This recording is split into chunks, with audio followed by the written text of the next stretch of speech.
बर्बाद, किसान विरोधी सरकार मुर्दाबाद, हो बर्बाद, किसान विरोधी सरकार हो बर्बाद, किसान विरोधी सरकार हो बर्बाद, इंडियन नेशनल लोकदल पार्टी जिंदाबाद, किसान चौधरी अभय सिंह चौटाला जिंदाबाद, चौधरी अभय सिंह चौटाला जिंदाबाद, किसान विरोधी सरकारों मुर्दाबाद,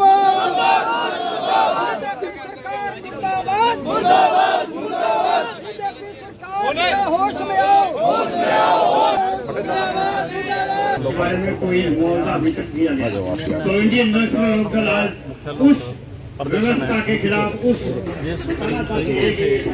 हरियाणा सरकार आज हरियाणा दिवस के उपलक्ष्य में 1 तारीख से 3 तारीख तक मुख्यमंत्री और उसके सारे मंत्रिमंडल के लोग उत्सव मनाने का काम करें। वहीं हरियाणा के किसान जो है आज तंग हैं, बेहाल, 11 जिलों में जल भराव और काफ़ी लंबे अरसे से बारंबार सरकार और प्रशासन को सचेत किया जा रहा है कि किसानों की गिरदावरी करके उन्हें मुआवजा देने का काम करें, लेकिन कहीं पे भी किसानों को राहत सरकार देने का काम नहीं कर रही।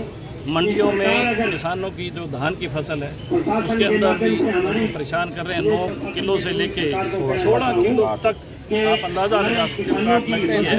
और ये सरकार किसान को खत्म करने की कोशिश कर रही है। डीएपी के जो बैग हैं, एक किसान को 2 बैग लाइन में लग के आज भी डीएपी लाइन में लग के किसानों को मिल रही है।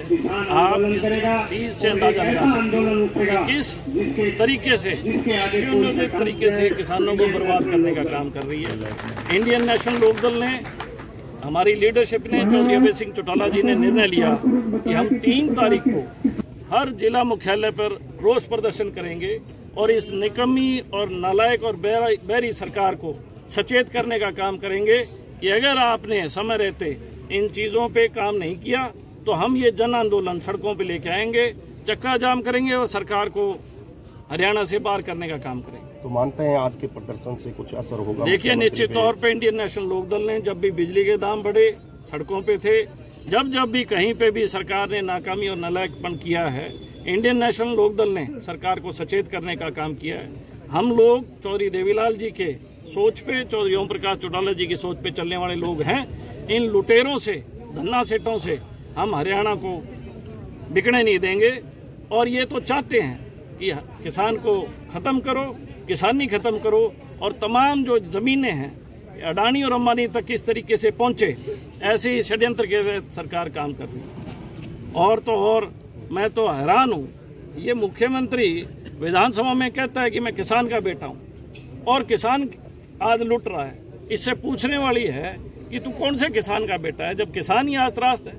आज बाजरी के दाम नहीं मिल रहे, एमएसपी कहीं नहीं मिल रही 24 फसलों पे। आप लोग पत्रकार हो, एक आदमी लेके आओ जो ये कह दे मैंने अपनी फसल एमएसपी पे बेची है। नरमा 4,500 रुपये बिक रहा है, धान में काट लग रही है, उसके बावजूद भी कम रेट पे बिक रहा है, 300-400 रुपये कम बिक रहा है। बाजरी सरकार ने 750 रुपये तय करके अपना पैंडा छुटाने का काम किया। जिन लोगों ने बाजरी बीज रखी है, आज हालात है कि वो बाजरी रखने के लिए उनके पास जगह नहीं है।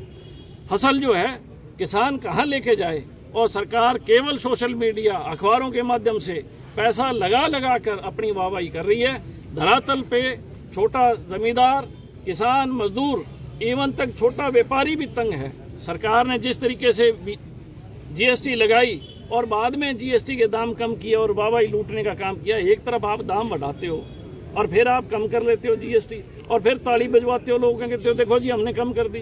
तो ये तो मूर्ख बनाने वाले लोग हैं। अब धीरे धीरे इनके जो चालाक और चतुर चीजें हैं लोगों के संज्ञान में आ गई है। मैं समझता हूँ अब हरियाणा के लोग सड़कों पे आएंगे। ऐसे हालात हरियाणा में इस बीजेपी ने उत्पन्न कर रखे हैं। आज हम लोग ज्ञापन जो है राज्यपाल जी के नाम पे दे रहे हैं ताकि राज्यपाल सुने, हमें सरकार से कोई उम्मीद नहीं है। प्रधान जी, हमने 8 दिन बाद एक ट्राली सिरसा में एमएसपी पे बेची है। 4 खबरें लगने के बाद एक ट्राली 8वें दिन। आप सोच सकते हो, आप पत्रकार हो, आप अब खुद सोच सकते हो कि आप पत्रकार हो, आप लोग खबर लगाते हो, लेकिन एक किसान जो डोली पे बैठा है उसकी तो कोई खबर भी नहीं लगती। कितना त्रास है, कितना तंग है, किससे उम्मीद करेगा वो विपक्षी दल कांग्रेस को सड़कों पे होना चाहिए था, लेकिन विडम्बना है कांग्रेस का ऑपोजिशन लीडर बीजेपी की बी टीम की तरह काम करता है। किसी मंडी में नहीं है, किसी किसान की बात नहीं कर रहा। हमारे 2 सदस्य हैं, लेकिन हमारा संगठन आज फिर सड़कों पे है। हम हर वक्त हरियाणा की हर आवाज को बुलंद करते हैं। जहां जहां सरकार निकम्मा और नालायकपन करते हैं, हम वहां सरकार के विरोध करने का काम करते हैं। मुख्यमंत्री सारे दिन हंसता रहता है। इसको आगरा के पागलखाने में जाके अपना इलाज कराना चाहिए। या तो ये लोगों की तकलीफ दूर करे या अपने हंसने रोकने के लिए दवाई लेके आए। ठीक है प्रधान जी। आज आम आदमी 50, 60, 70, 80 हजार रुपए लगाकर भी जिंदा वापस घर पहुंच जाए, इस बात की भी तसल्ली नहीं है।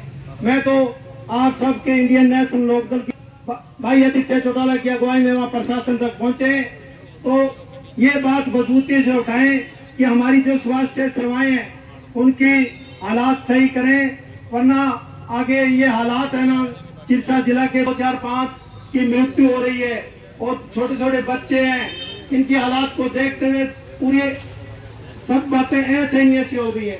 हमारे गांव में भी हजारों की संख्या में आज इस पीड़ित है। के स्वास्थ्य हालात तो बहुत ही चिंताजनक है।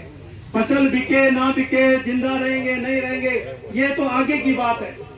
ये हालात देखते हुए मैं आदित्य चौटाला जी से अनुरोध करूंगा कि हम जो भी हम प्रशासन से डीसी साहब से मिले, ये बातें सुचारू रूप से सुदृढ़ करने के लिए ये आज पूरे सिरसा के आम घर की जो हालात है इसको भी पूरी मजबूती से उठाएं।